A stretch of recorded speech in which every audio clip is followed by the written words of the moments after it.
Galatoomaa ashama namoonni isaanii mixannaa guddaa jaarsaaf jaartii kabajamtoota daawwattoota televezyiina faana kun Riitaa Shoodha. Riitaa Shoon har'a keessummoota lama isiniif qabatee dhiyaatee jira. Keessummaa kiyya inni jalqabaa intarpruunara akkasumas ogummaa hojii xiqqaarraa ka'ee hanga abbaa hoteelaa ta'uu darbees hojjettoota hanga 400 qacaree hojjechiisuu kan danda'e dargaggoo Guddisaa Gundee Adaamaatirraa. Itti aansuudhaan ammoo Toliinaa Tasfaayee ogummaa ispoortii akkasumas aartii kana keessatti shoora olaanaa kan taphachaa jiru dargaggoo cimaa tokko isiniif dhiyeessa. Keessummoota kiyya lamaan dabaree isaanii eeggatanii isin bira gahu. Isin hanga xumura Riitaa Shoo nafaana tura. Qopheessaaf dhiyeessaa Riitaa Taaddalaa Daayirektingiin Faayisaa Addunyaa kaameraaf sagaleen Imoonaa Riitaa. Uffataan yeroo mara kan bareechuu magaalaa Adaamaa gamoo Oliyaar jedhatti kan argamu abbukkii pirootokool guddaan galateeffadhaani. Ceesiftuu booda keessummoota kiyya yeroo isaanii eeggatanii isin bira gahu. Riitaa Shoo televezyiina faana.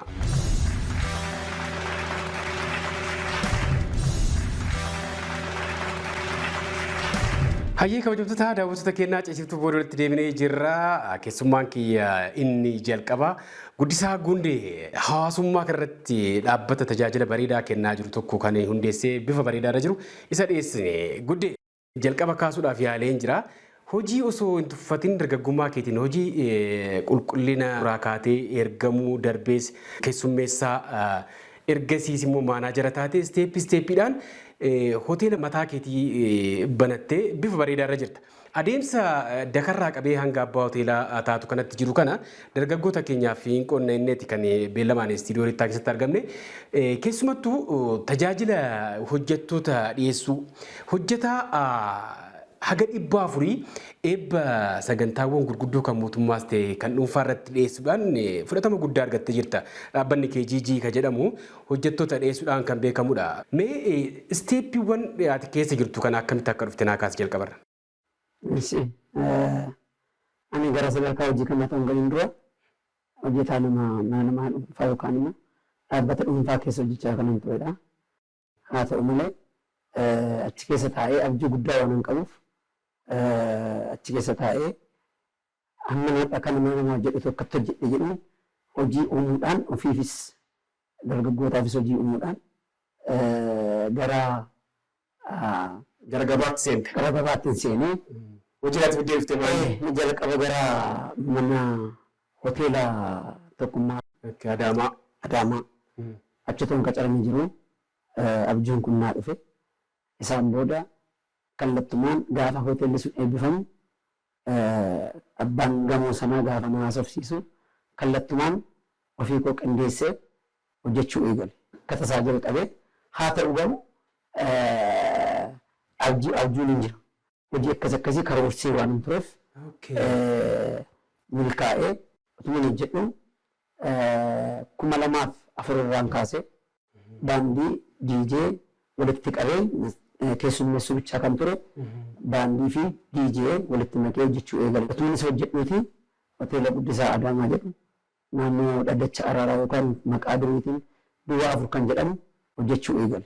Kanaan dura qaawwa tokkotu jira kan addatti kanan ilaale. Qaawwi sun maanni namni gaafa sagantaa gurguddaa kana qopheessu hojjettoota iddoodhuma argame irraa walitti qabeetuma fida. Kun qaawwa mataasaa uumee jira. Hojjettoonni amalaan hin beekamanii eessaa akka dhufan hin beekamanii maallaqa nama keessummaarraa fudhatanii baduu meeshaawwan dhoksuu kana hunda gama kanaan namni baay'ee tokko gaafa akka hin taanetti dheekkamoo kan dubbatu nan dhagaa. Dhaabbanni kee amma cabsee kan gabaa keessatti seene maanni jalqaba irratti ogeessota iddootti dhufan waraqaa eenyummaa qorattee guca guutamuu nama qabsiisan illee akka jiru. Darbees leenjii gabaabaa ogeessota ogummaa tajaajila hoteelaa kennan akkasumas ogeessota xiinsammuu saayikooloojistoota kanaan leenjii kenniteeti gara dhaabbata keetitti hojiidhaaf kan dhiyeessitu. Akkamitti dhufe yaadni kun kan jedhu taasisu? Yaadni kun akkuma jalqaba kaasirraa dhufee otoo jiru already namoota kaanirraas ta'ee hojii kaanirraas kan warraa kan immoo dorgomaan baay'een ka'eera. Already ani seera qabeessummaa qabaa, eeyyama isaan qabaa, eeyyama hoteelaaf danda'eeraa kan kanaaf danda'adha. Maaltu jira seete bu'aa hedduu jira. Namoonni keenya yeroo baay'ee kaffaltii wal dorgomsiisa malee waan waliin dorgomsiisu, kwaalitii waliin dorgomsiisu. Ani iddoon itti baay'eetti gaafatamu ijoolleen nafaan turan dhaabbatatti yeroo isaan qacaraman already warri dhaabbataaf qacaran immoo naffaan itti fufiinsa waan hojjechuu dandeenyeef beeksisa waan baasaa ijoolleen waliin dhufu guyyaa 3-4 leenjiin kenna akkamittiin akka qulqullina isaanii eeggatan akkamittiin akka keessummeessuu danda'an kastamaree jechuun maal jechuu akka ta'e already itiksii hoteelaa mara sirriitti orienteeshinii kennitanii guyyaa 3-4 isaan booda hojiitti bobbaasaa isaan kun immoo to'ataa mataa isaanii qabu. To'ataan isaanii immoo gaafa leenjii isaan kanaaf kennu already wal faana ta'anitu leenjii fudhatu.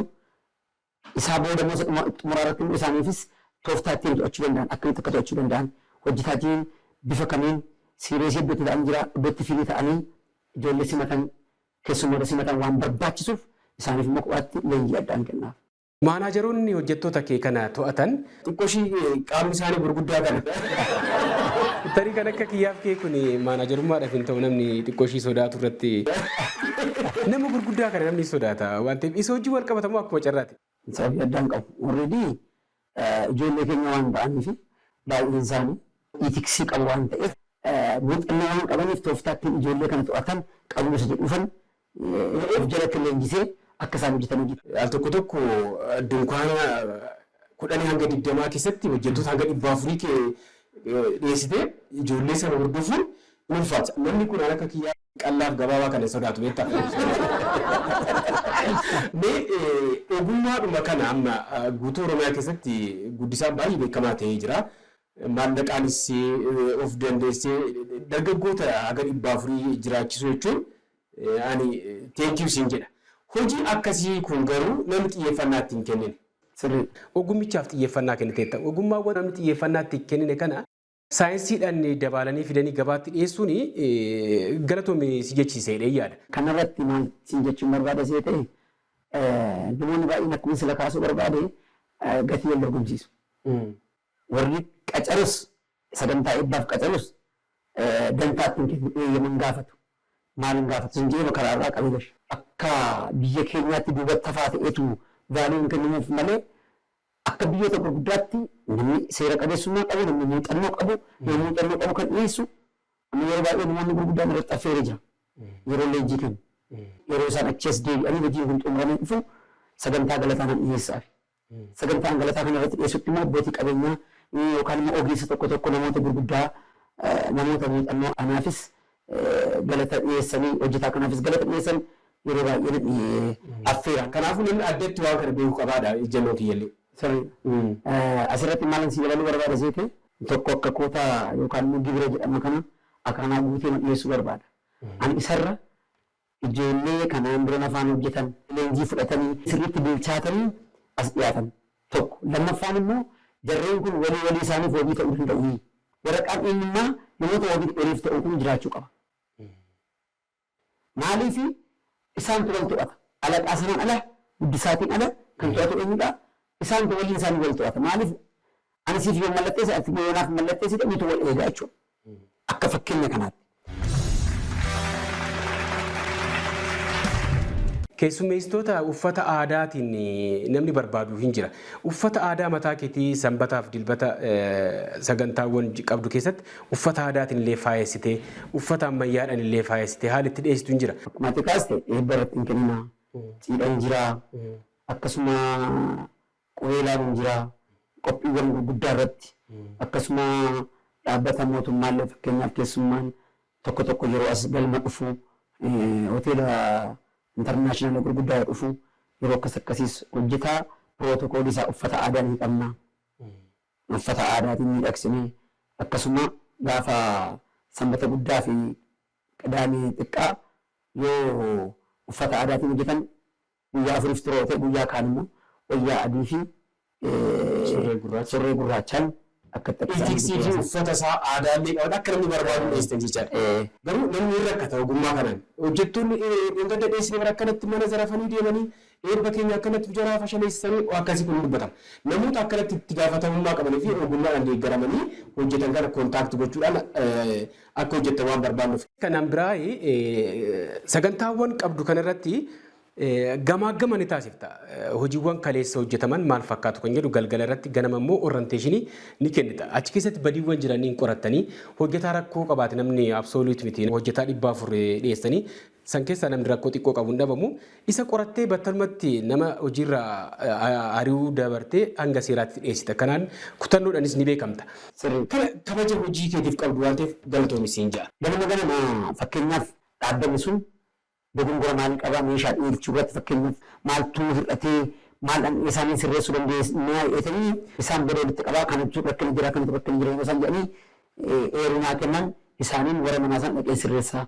Lammaffaa irratti immoo isaanii mataa isaanii koree warra mana isaanii dhaqeetanii hojjetaan kiyya maal rakkoo qabu maal sirreessuu maal gochuu qabna jedheetanii isaaniin gaaffii gaafadha. Bareeda. Al tokko dargaggoonni keenya carraa hojii naannoodhuma keenya keessa jiru haa ilaallu. Carraan hojii sun ni jira ta'a. Garuu jamana hojiin akka deemu godhanii ammayyeessanii fiduunillee karaa tokko waan ta'eef kanarratti xiyyeeffannaa akka gootan jiruuf jireenya guddisaa nama barsiisa waan ta'eef guddisaa dhiyeesse. Egaati hojii qulqulleessummaa irraa kaatee hanga abbaa hoteelaa taatee darbees hojjettoota 400 carraa hojii bantee bifa bareedaa irra jirtu waan ta'eef dargaggootaaf si dhiyeessinee jirra muuxannoo kana akka qooddatan. Mee maal naa gorsita dargaggoota keenyaaf? Keessumaa ijoolleen keenya hojii tuffatu.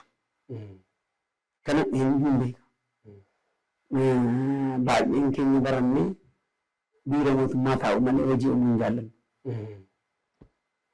Ergaan isaanii dabarsu hojii kamiyyuu ta'ee kanis ta'ee sana namni kamiyyuu namni waaqaatii gadi hojii jaallate jijjiiramee sadarkaa guddaarra akka ga'u beekuu qaba.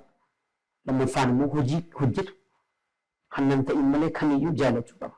Jalqaba akkasii kaasuu barbaade keessummeessuun dura qulqulleessuu hojjedheera. Sababiin isaa hojiitti waan hin saalfanneef jechuudha. Namni dhugaa qabatee hojii hojjetu yoomiyyuu akka jijjiiramu ergaa guddaa kana dabarsuuf hin barbaada. Lammaffaan immoo waan argannu sana badheetti balleessinu yoo ta'e hojjetanii argachuuti.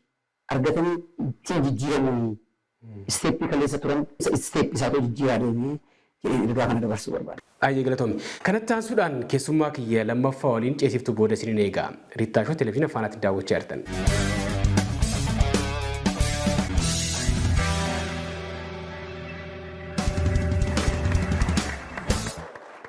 Hayyee kabajamtoota daawwattoota keenya ceesiftuu booda walitti deebinee jirra. Riittaashoo keessummaa kiyya isa lammaffaa waliin ceesiftuu booda walitti deebinee jirra. Ammatti ogeessa ispoortii jedheen kaasuu barbaade. Maaliif gulantaan keessan yookaan sadarkaan irra jirtan kana gaafa namni waamu dogoggorraan balaa qaba waan ta'eef eenyu jennee si waamnu maaster instructor. Guddaa galatoomi maqaan kiyya Laawush Maamush Tasfaayeen jedhama. Laawush jechuun barsiisaa yookaan leenjisaa jechuudha afaan chaayinaadhaanii jechuudha. Leenjisaa ispoortii ushuudha.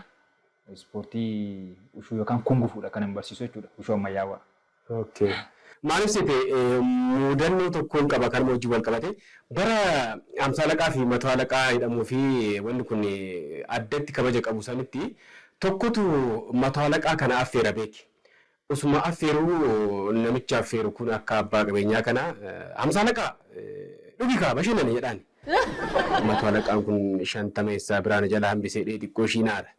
Namicha amma sinima dhugaa gidduutti ammas xiqqoo ture. Amsaalaqaa dhugaa malee anatu kaffala. Amma itti deddeebisennaan xiqqoo so'aa dhufnaani. Mataalaqaan kun amsaalaqaan itti baay'annaan oluma jedhee kaballaadhaan namuma affeeru kana labgodhe. Affeerraan kee hallayyaa lixu malee maaraga kiyyeen caalu dhee kee biraa deeme. Ani akkuma kana mudannoo nan qaba. Leenjisaan koo nama akka biyyattiitti danii 9 qabudha. Chaayinaatti barate. Waaw! International Instructor Alaazar Tasfaayee nama jedhamu ture. Eebba wayiin gaggeessee ture. Gara lixa Oromiyaatti eebba marsaa ja'affaadha. Sadarkaa qabattoo gurraacha irratti gaafan eebbisuu dhufanii. Waltajjii irratti gaafa ba'uuf jedhanii koomentaatarii yookaan abbaa waltajjiidha. Maaster Alaazar Tasfaayee hamilee guddaadhaan gara waltajjiitti jedha. Kaa jiru hin kaa'ani. Anaaf iyyuu naan galle. Maaster Alaazar Tasfaayee edee iyyeeraam hundumtuu sababa beekaniif harka walitti rukutanii fooricanii siiksanii hin kaan simatu. Maal ture fakkaata dhaqee maaster isiniin jedhan naanis kaballaan naarii oli maaliif hin jedhe An instructor international mastery dha malee maayirada ko yookaan aangoo ko maaf gabbuustanya waan ta'e gaafa itti ergasii nee dhaqeenis abbaa waltajjiitti gurra isaatti jedheen itti. Hojjettee kan fiddu waan ta'eef waamicha gama ispoortii karaan sadarkaa irra jirtan gaafa waamamu of eeggannoo guddaa barbaadedheen. Kun gufuu kana wajjin wal qabatee leenjii iddoo guddaa irratti akka fudhattee namoota biyya alaa baratanii dhufan irraa akka barattee nan beeka. Ijoollee ciccimoo akka horattees nan beeka. Sooshaal miidiyaa irratti waan ilaaluuf jechuudha. Ogummaan kun gufuu kuni biyya keenya keessatti badaa hin beekamaa kan jedhu kun anaaf ammatti homaan jedhu. Leenjisaa ta'uu kee qofa osoo hin ta'in aartii kana wajjin wal qabates dandeettii addaa fi kennaa addaa qabda. Kunneen keessaa taatoo taatellee diraamaa TV irratti sinan argaa. Darbees kaameraa kana wajjinis wal qabatee ogummaa akka qabdu nan beeka. Har'ammoo sababiin guddaa kan itti wal geenne fiilmii ajaa'iba ta'e tokko ogummaa keetiin kan dabalame daayirektaras barreessaas taatee dhufteettaa fiilmii mataa keetii isa beeksisuudhaaf wasitti wal argine shakkii naf fakkaata. Mee ogummaawwan kunneen hundaa natti himi akkaataa kamtu dursee akkam gara natti akka dhufame. Jalqabumaa kaasee mul'atumti koo wanta namni na dura jiru hangafummaadhaan na caalu maatii makoo keessatti wanta abbaan kiyyaa hojjetu maafin hojjedhu jedhee nama hinaaffaa qabuun ture. Hawaasa keessattis wanta gaarii fi wanta qajeelaa hawaasa barsiisu uummata barsiisu hojjechuuf fedha nama qabuun ture. Kanaaf leenjiin maarshaal aartii kun gufuu akkaataa inni itti deemsa keessa nu bira ga'een jalqaba irratti nama galmaa'ee barateedha. Jalqaba irratti leenjisaa ispoortiin baradhe. Ispoortii maarshaal aartii teooriidhaanii fi hojiidhaanidha kan hin baradhe jechuudha. Maarshaal aartii kun gufuudha kan hin baradhe. Ogummaa masana immoo baradhe immoo qofaa koo fudhadhee hin teenye. Lammii dheebuuf barnoota kana barachuuf hawwii qaban immoo lagoota baay'ee muummeef qaxxaamuree biyyoota Oromiyaa baay'ee keessa deemee barsiisee ragaa qabu. Argee jireen. Marsaa jaafisaa ol eebbisiisuu jechuun ulfaata. Nan beeku waan ta'eef keessa isaa hojjechuu baadhus. Kun gufuun kun addatti maal jennee kaasuu dandeenya? Internaashinaal ITF ni jira, World Taekwondo ni jira. Namni kana addan baasuu na dabalatee kun gufuu kana wajjin wal qabatee addatti mee akkamitti kaasuu dandeenya? Akkamitti hubachuu dandeenya? Gaaffii baay'ee bareedaadha. Namoonni baay'een ispoortii yeroo jedhanii iddoo tokkotti ilaalu. Akkuma gadaatti sochiin qaamaa kamiyyuu ispoortiidha. Bakka inni itti wal qoodu yoo jiraate immoo akkaataa baruu fi barsiisuu isaa irratti waliin qooda. Kan kun gufuu kuni kun gufuu yookaan wushuuni tokkumaadha. Maqaa ammayyaa hawaasaadha kun gufuuni jechuudha.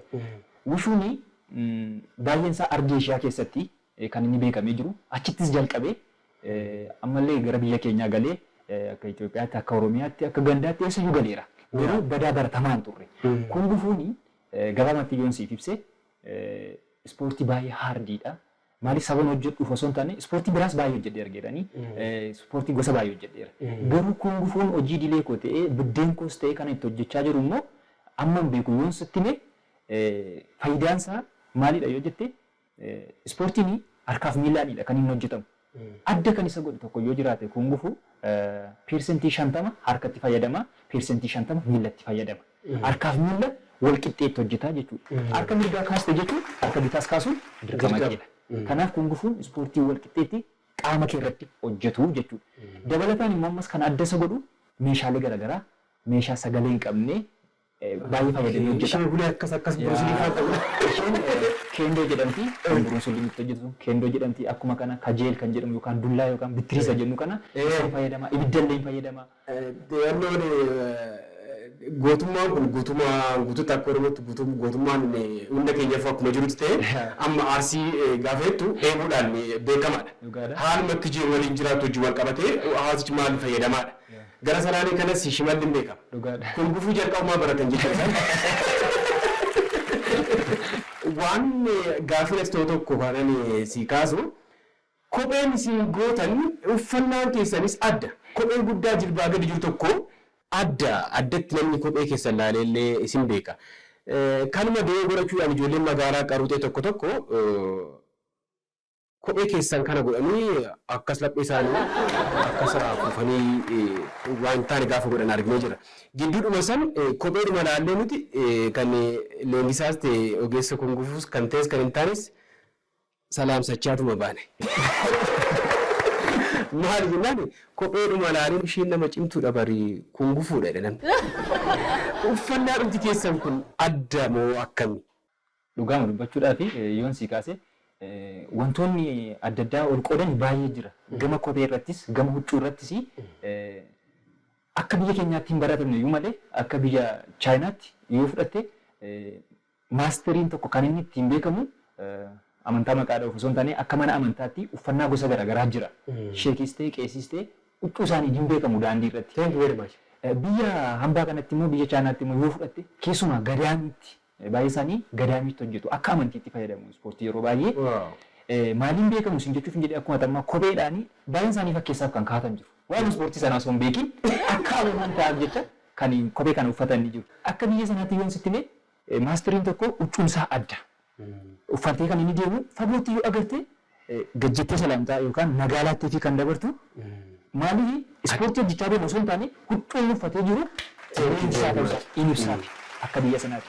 Akkasitti immoo yeroo baay'ee namni keenya xiqqoo kan ittiin beektu namni qaama qabu yookaan qoma bakkeetti yoo deeme akkamitti fudhatu inni ispoorteenyaadha. Inni leenjisaadha maal jedhee garuu hunda miti. Of eeggannaa barbaada. Maaliif hundumtuu sana uffatee deemeef maqaa ispoortii sanaallee balleessuu danda'a. Kabaja leenjisaa sanaa hawaasa keessatti illee xiqqeessuu danda'a. Kanaaf uffannaa isaanii irratti nu hundaa'u jechuu barbaadeen. Diraamaawwan garaagaraa TV garaagaraa irratti sin argaa. Akkamitti garasitti dhufte? Akkuma ijoollummaa kuni gara leenjii maarshaal aartiitti dhufeeni aartiis nama dheebuu guddaa qabuun ture. Maaliif hangafa keerraa waa barta waan ta'eef fiilmoota garaagaraa keessumaa fiilmii biyyoota Hindii kana baay'een hordofan ture. Afaan isaanii osoo hin beekin taatoo isaan taphatan hojii isaan hojjetan ilaalee hawwiin qaba. Maaf nu immoo hojjennu kan jedhu inaaftaan sababa koo keessa tureef gara diraamaa hojjechuutti erganas Finfinnee dhufe osoo hin taane biyyoota Oromiyaa garaagaraa keessa yeroo hin deemaa turetti utuun gara kana hin geenye fiilmii garaagaraa yoo hojjechaa tureera. Fakkeenyaaf bara 2008 fiilmii Caba Mormaa kan jedhu kan hin hojjedhee ni jira. Hanga kanatti yoo maqaan isaa leellifamuu baateyyuu itti fufuudhaanis shoortii muuvii yookaan diraamaa gabaabaa yuutuubii garaagaraa irra hojjechaa ture. Ammas akkuma ati jettee gara miidiyaa irratti qophii sagantaa tarkaanfii shawuu kana FIB irratti darbuudhaatti kan hin hojjechaa jiru ni jira. Amma immoo fiilmii mataa keetii ogummaa kee wajjin maarshaal aartii yookaan kungufuu kan hojii wal qabatee adda kan ta'e tokko boru sa'aatii 12 irratti giddugala aadaa Oromoo Finfinnee sirna ho'aa ta'een fiilmii shakkii jedhu qulqullinaanis wanta hundaan adda kan ta'e fiddee dhufteetta galatoomis hin jedha. Mee waa'ee fiilmii sanii addatti maaliin wanti adda ta'e hagamsiin jalaa fixee seetingii yookaan lookeeshiniin eessatti hojjetame gama kanaan maal haa eegnu boru? Akkuma duratti dubbachuuf kaastee fiilmiin kun waxibajji 12 giddugala aadaa Oromoo magaalaa Finfinneetti kan eebbifamuudha. Fiilmiin kun qabiyyeen isaa maal kan itti jetteef maarshaal aartii qofa bichaa jettee akka itti neenneefis hawaasni bal'aan illee akka neenneef leenjisaa ispoortii ta'e osoo hin jiru hirmaannaa tokko achi keessatti gasheera. Fiilmiin kun fiilmii maqaan isaa shakkii jedhamu kun qabiyyee gurguddaa sadii of keessatti qaba. Tokko maal jettaa hawaasummaa irratti kan xiyyeeffatedha. Lammaffaan dinagdee irratti kan xiyyeeffatedha. Inni sadaffaa immoo akkuma amma jedhame hojii dilee kan ta'e maarshaal aartii kungufuu kan of keessatti haammatee kan jirudha. Sadansaa achi keessatti kan eeramee jirudha. Fiilmiin shakkii walumaa galatti gara ji'a 14 nu fudhateera. Istiriin isaa duraanidha kan inni barreeffame irra deebi'ee gulaalamee asitti yoo hojjetame ji'a kana keessa maal fakkaata waqtii kana keessa hin deemamaa fiilmiin kun kan jedhamu wal qabate ji'a 14 ganna tokkoo fi baatii lamaa jechuudha. Lookeeshinii akkuma fiilmii tokkotti iddoo bareedaa filanneerra. Maaliif iddoo bareedaa filannee? Silas iddoo bareedaa qabna. Oromiyaan dachoo bal'oodha. Bakka magariisaa ni qaba. Hoteelota gurguddaa ni qaba. Manneen mimmiidhagoo gamoo qaba. Viillaa baay'ee jira. Durii gaaffii xinaa kaaftee irratti jecha tokko asii darbuuf fiilmiin afaan Oromoodhaa yookaan diraamaan afaan Oromoo kan inni tuffatamuuf maaliifi Oromoon bakka magariisaatti caakkaatti malee waraabuu jedhu. Afaanuma isaa hojii masaa Oromoo yeroo inni ilaaluu baqate tureera. Maaliifi rakkoo isaan barreessan bakkee baanii waraabuun kaameeraa adda addaadhaan haala salphaadhaan bakka tokkotti xumurree galla turre. Amma garuu kanarra fooyyessinee bakkoota bareedaatti hojjenna. Aartii Oromoo guddisuudhaaf namni kallattii garaagaraatiin dargaggoota akka Maamushee kana cinaa Loosh kana cinaa dhaabachuun murteessaadha jedhee yaada. Borlee giddugala aadaa Oromoo Finfinnee jechuudha. Fiilmii shakkii jedhamu kuni sirnoota garaagaraa qabatee ni eebbifama. Warreen isinitti tole fiilmii kana deemtanii ilaaluudhaan jabeessu. Mee eebba booda hoo kallattii garaagaraa namoonni jiran akkamitti fiilmii kana argachuu danda'an karoorri jiru maal fakkaata kan jedhu illee sanaa kaafte. Fiilmiin kun akkuma jedhame waxabajji 12 giddugala aadaa Oromootti bor in eebbifama. Bor eebbuma fiilmii kanaa irratti illee fiilmiin kun sa'aatii tokkoof daqiiqaa 35dha. Isa durallee waltajjii kanallee kan miidhagsan sagantaa baay'ee qabannee jirra. Kan akka shubbisa aadaa, shubbisa ammayyaa yookaan break dance, agarsiisa maarshaal aartii jechuudha. Sarkasiidhaan qabannee jirra. Guyyaa gaafa eebba kanaa jechuudha. Erga eebbi kun teessa jedhuuf immoo sagantaa qabannee jirra. Eebba kana waxabajji 12 kaanii jechuudha. Waxabajji 19 itti fufee immoo jechuudha. Akkuma kana torbeesaa godinaalee Oromiyaa bal'oo irra deemnee agarsiisuuf sagantaa keenya nuti finnee jirra. Ogummaa yookiin aartii Oromoo kana kungufuu ispoortii kana wajjin wal qabate fiilmoonni keenya kaaraatee akshinii kana qabaatanii akka warra Hindii kana akka warra Chaayinaa kana baay'ina keenya qabnu kanallee gara akkanatti jijjiiruudhaaf waan akkasiin jiraata. Ammas leenjisaa ispoortii kungufuu ta'ee jira. Gama aartii Oromoodhaan hojjechaa jira. Mul'anni koo darbee hojjechuudha. Maaliif yoo jette akka biyya keenyaatti hojjedheera. Amma immoo hawwii guddaan qabu hawwii qofa osoo hin taane karoorri jiru yoo waaqayyo jedheef maarshaal aartii kana bakka ka'umsa isaa yookaan bakka burqaa isaa kan kungufuudha. Qeesii Phaaphaasiidha kan jalqabee nama biyya Hindiitti Ziyaarmuuf Budiizim namticha jedhudha. Inni gadaamiitti jalqabe. Anillee gargaarsaan yaadaan namoota akka keenya tumsan kanaan namoota garaagaraa wajjin mari'achaa jira. Hanga biyya hambaatti illee deemee maarshaal aartii fi aartii Oromoo wal qabsiisee fidee biyya kootti illee hanga agarsiisutti mul'ata guddaa nan qaba. Namoonni sagantaa Rittaashoo daawwattan namoota akkasii mul'ata guddaa qaban gama dandeessaniin cinaa akka dhaabattan ergaa keenya ni dhaamna. Kabajamtoota daawwattoota keenyaa leenjisaa Loosh Maammush Tasfaayee waliin Rittaashoo irratti waa'ee fiilmii isaa haaraa shakkii ilaalchifnee fi ogummaawwan keessa darbee muuxannoo isaa kanneen isiniif qoonne kanaan goolabamee jira. Keessummoota kiyya lamaanuu guddaa galatomaan jedhani. Torban keessummaa kan biraa taphoota babbareedoo kanneen birootiin walitti deebina. Gama daarektingiitiin Faayisaa Addunyaa sagalee fi kaameraa ni mul'ata. Qopheessaa Beessaa Riitaa Taaddanaa ispoonsarrii uffata kiyyaa magaalaa Adaamaa gamoo Oolyaar jalatti kan argamu Abbukkii Pirootokool guddaan galateeffadha. Haga torbanii horaanaa bulaa.